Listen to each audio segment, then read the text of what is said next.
जल अर्पण करते समय मन में निस्वार्थ प्रेम, भक्ति और शांति का भाव होना चाहिए। हाँ स्वामी। रुकिए, अगर आप भी भगवान शिव को शिवलिंग पर जल चढ़ाते हैं तो यह बात जानना आपके लिए बेहद जरूरी है, क्योंकि शास्त्रों में पूजा के कुछ ऐसे नियम बताए गए हैं जिन्हें अनजाने में तोड़ने पर आपकी पूजा का फल प्रभावित हो सकता है। आखिर वे नियम क्या है और किन परिस्थितियों में शिवलिंग पर जल अर्पित नहीं करना चाहिए, आज की ये कथा आप अंत तक जरूर सुनिएगा। आज की यह कथा इसी रहस्य से जुड़ी है। इस कथा के माध्यम से आप सभी जानेंगे कि शिवलिंग पर जल अर्पित करते समय किन बातों का ध्यान अवश्य रखना चाहिए और किन परिस्थितियों में पूजा करने से बचना चाहिए, और सच्चे पश्चाताप तथा भक्ति से भगवान शिव की कृपा कैसे प्राप्त की जा सकती है। तो आइए बिना किसी विलंब के सुनते हैं भगवान शिव और माता पार्वती से जुड़ी एक अद्भुत कथा। एक समय कैलाश पर्वत पर भगवान शिव गहन ध्यान में लीन थे। तभी माता पार्वती उनके समीप आई और हाथ जोड़कर बोली, हे महादेव, पृथ्वीलोक में असंख्य भक्त श्रद्धा और विश्वास के साथ शिवलिंग पर जल अर्पित करते हैं, लेकिन क्या प्रत्येक व्यक्ति को हर परिस्थिति में शिवलिंग पर जल चढ़ाना चाहिए या पूजा करते समय कुछ विशेष नियमों का पालन करना आवश्यक है? भगवान शिव मंद मंद मुस्कुराए और बोले, हे देवी, तुमने अत्यंत महत्वपूर्ण प्रश्न पूछा है। मेरी पूजा में सबसे अधिक महत्व भक्त की श्रद्धा, पवित्रता और निर्मल भाव का है। पूजा केवल बाहरी विधि नहीं है, मन और आचरण की शुद्धता भी उतनी ही आवश्यक है। इसके बाद भगवान शिव ने माता पार्वती को एक भक्त की कथा सुनाई। प्राचीन समय में धर्मपुर नामक नगर में आचार्य यज्ञदत्त नाम के एक विद्वान ब्राह्मण रहते थे। उनकी पुत्री पद्मा बचपन से ही भगवान शिव की परम भक्त थी।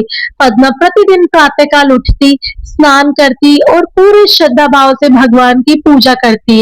वह शिवलिंग पर जल अर्पित करती, बेलपत्र चढ़ाती और भगवान शिव का ध्यान करती। पद्मा विवाह योग्य हो गई तो उसके पिता ने उसका विवाह वेदपुरी के विद्वान और धर्मपरायण ब्राह्मण आचार्य सोमेश्वर से कर दिया।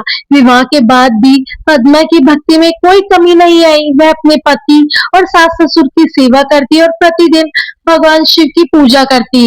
उसके अच्छे आचरण और भक्ति के कारण परिवार में सुख शांति बनी रहती थी। लेकिन कहते हैं ना, कभी कभी जीवन में एक छोटी सी असावधानी भी बड़ी सीख दे जाती है। एक दिन पद्मा से पूजा के नियमों के पालन में अनजाने से भूल हो गई। उसने भोजन और आवश्यक शुद्धाचार का उचित स्थान रखे बिना शिवलिंग पर जल अर्पित कर दिया। उसका उद्देश्य बिल्कुल गलत नहीं था। वह भगवान शिव की ही पूजा करना चाहती थी, लेकिन पूजा की मर्यादा और शुद्धाचार का ध्यान नहीं रख सकी। कुछ समय बाद उसके परिवार में परेशानियां आने लगी। उसके पति सोमेश्वर गंभीर रूप से बीमार पड़ गए। उनका शरीर कमजोर होने लगा और वे अत्यंत पीड़ा सहने लगे। पद्मा अपने पति की ऐसी अवस्था देखकर टूट चुकी थी। उसकी सास भी पुत्र की बीमारी से दुखी और क्रोधित हो गई। उसने पद्मा को उसकी भूल के लिए कठोर शब्द कहे और अंततः उसे घर से बाहर जाने के लिए कह दिया। पद्मा रोती हुई घर से निकल पड़ी। उसके मन में केवल एक ही बात थी, मुझसे आखिर ऐसी कौन सी भूल हो गई जिसके कारण मेरे परिवार पर इतना भारी संकट आ पड़ा। चलते चलते वह एक घने वन में पहुंची। वहीं उसे भगवान शिव का एक प्राचीन मठ दिखाई दिया। वह मठ के एक कोने पर बैठकर रोने लगी। कुछ समय बाद वहां रहने वाले एक वृद्ध तपस्वी संत वहां आए। उन्होंने पद्मा को दुखी देखकर उससे पूछा, हे पुत्री, तुम कौन हो? इस निर्जन स्थान पर अकेली क्यों बैठी हो? तुम्हारे मन में इतना दुख क्यों है? पद्मा ने संत को अपनी पूरी कथा सुनाई और कहा, मुझसे अज्ञानवश पूजा की मर्यादा में भूल हो गई। मेरे पति गंभीर रूप से बीमार है और मैं स्वयं को इसके लिए दोषी मान रही हूँ। संत ने उसे समझाते हुए कहा, पुत्री, मनुष्य से भूल होना स्वाभाविक है, लेकिन अपनी भूल को स्वीकार करना, पश्चाताप करना और सही मार्ग पर लौटना ही सच्ची भक्ति है। यदि तुम्हारा मन वास्तव में भगवान शिव के प्रति समर्पित है तो निराश मत हो। संत ने पद्मा को शिव मठ में रहने की अनुमति दी और कहा कि वह श्रद्धा, संयम और नियम पूर्ण भगवान शिव की आराधना करे। पद्मा ने उसी दिन से भगवान शिव की भक्ति में स्वयं को समर्पित कर दिया। वह प्रतिदिन प्रातः स्नान करके शिवलिंग पर जल अर्पित करती, बेलपत्र चढ़ाती, भगवान शिव का स्मरण करती और सोमवार का व्रत रखती। उसने अपने जीवन में सात्विकता, संयम और सदाचार को अपना लिया। दिन बीतते चले गए। एक वर्ष बीत गया। लेकिन उसके पति के स्वास्थ्य में कोई सुधार नहीं हुआ। पद्मा निराश होने लगी। उसके मन में बस एक ही विचार आया, शायद भगवान शिव अभी भी मुझसे प्रसन्न नहीं हुए। शायद मेरा अपराध बहुत बड़ा है। एक दिन निराशा में उसने अपना जीवन समाप्त करने का विचार बना लिया। वह भगवान शिव का नाम लेते हुए नदी की ओर बढ़ी। जैसे ही वह गहरे पानी में जाने लगी, अचानक एक अद्भुत शक्ति ने उसे बचा लिया। जब उसने अपनी आंखें खोली तो उसके सामने स्वयं भगवान शिव खड़े थे। भगवान शिव ने कहा, हे पुत्री, तुमने निष्कपट मन से मेरी आराधना की है। तुमने अपनी भूल को स्वीकार किया, पश्चाताप किया और लंबे समय तक संयम तथा भक्ति का पालन किया। तुम्हारी श्रद्धा से मैं प्रसन्न हूँ। पद्मा ने हाथ जोड़कर पूछा, हे प्रभु, मुझसे ऐसी कौन सी भूल हुई थी जिसके कारण मेरे जीवन में इतना भारी संकट आया? भगवान शिव बोले, हे पुत्री, तुम्हारी भूल जानबूझकर नहीं हुई थी, लेकिन पूजा करते समय शुद्धाचार और मर्यादा का ध्यान रखना अति आवश्यक है। शरीर और मन की शुद्धता के साथ पूजा करनी चाहिए। भगवान शिव ने कहा, मेरी पूजा में सबसे महत्वपूर्ण केवल बाहरी नियम नहीं, बल्कि भक्त का निर्मल मन और सच्ची श्रद्धा है। यदि कोई व्यक्ति अनजाने में कोई भूल कर देता है और फिर सच्चे मन से पश्चाताप करके सही मार्ग पर लौटता है, तो उसे निराश नहीं होना चाहिए। पद्मा ने भगवान शिव से अपने पति के स्वास्थ्य की प्रार्थना की। भगवान शिव उसकी भक्ति से प्रसन्न हुए और उसे आशीर्वाद दिया।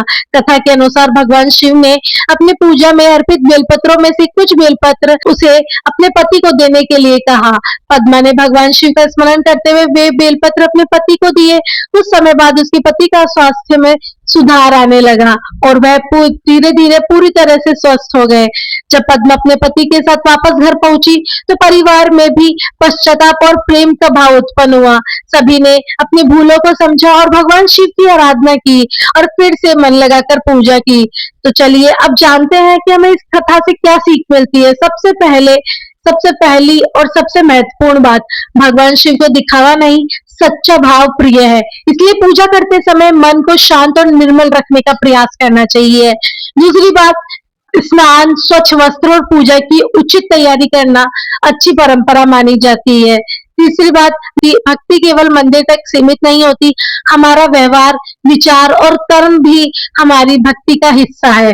तामसिक भोजन और अनुचित आचरण से बचकर सात्विक जीवन जीने का प्रयास करना चाहिए।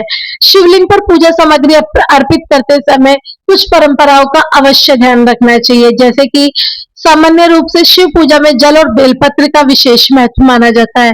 वहीं कुछ पूजन परंपराओं में तुलसी दल, केतकी के पुष्प, हल्दी, सिंदूर आदि को शिवलिंग पर अर्पित नहीं करना चाहिए। अलग अलग परंपराओं में और अलग अलग क्षेत्रों में पूजा का विधि अलग हो सकती है, इसीलिए अपने परिवार या गुरु की परंपरा का सम्मान करना चाहिए। सबसे महत्वपूर्ण बात, भगवान शिव की भक्ति किसी स्त्री या पुरुष तक सीमित नहीं है। इस कथा को केवल किन स्त्रियों को जल नहीं चढ़ाना चाहिए के रूप में नहीं समझना चाहिए, बल्कि इसका मुख्य संदेश यह है कि भक्त को पूजा करते समय श्रद्धा, स्वच्छता, संयम और धार्मिक मर्यादा का ध्यान रखना चाहिए। यदि कभी अनजाने में गलती हो जाए तो डरने की आवश्यकता नहीं है। सच्चे मन से भगवान से क्षमा मांगे और अपनी भूल सुधारे और और श्रद्धा के साथ पूजा करें। यदि आप मासिक धर्म में हैं तो उस दौरान आप पूजा ना करें, उस दौरान आप मन में ही भगवान का स्मरण करें और भगवान से अपनी प्रार्थना का उसकी कामना करें। तो दोस्तों, यह थी संपूर्ण जानकारी, आपको किस प्रकार से पूजा करनी चाहिए और किस प्रकार से नहीं। आपको कैसी लगी कमेंट में बताएं। अच्छी लगी तो चैनल को सब्सक्राइब कीजिएगा, शेयर कीजिएगा इस वीडियो को ज्यादा से ज्यादा और लाइक जरूर कीजिएगा। आपका एक लाइक हमें साहस देता है और ऐसे वीडियो बनाने के लिए और आपके सामने ऐसी वास्तविकता लाने के लिए। धन्यवाद।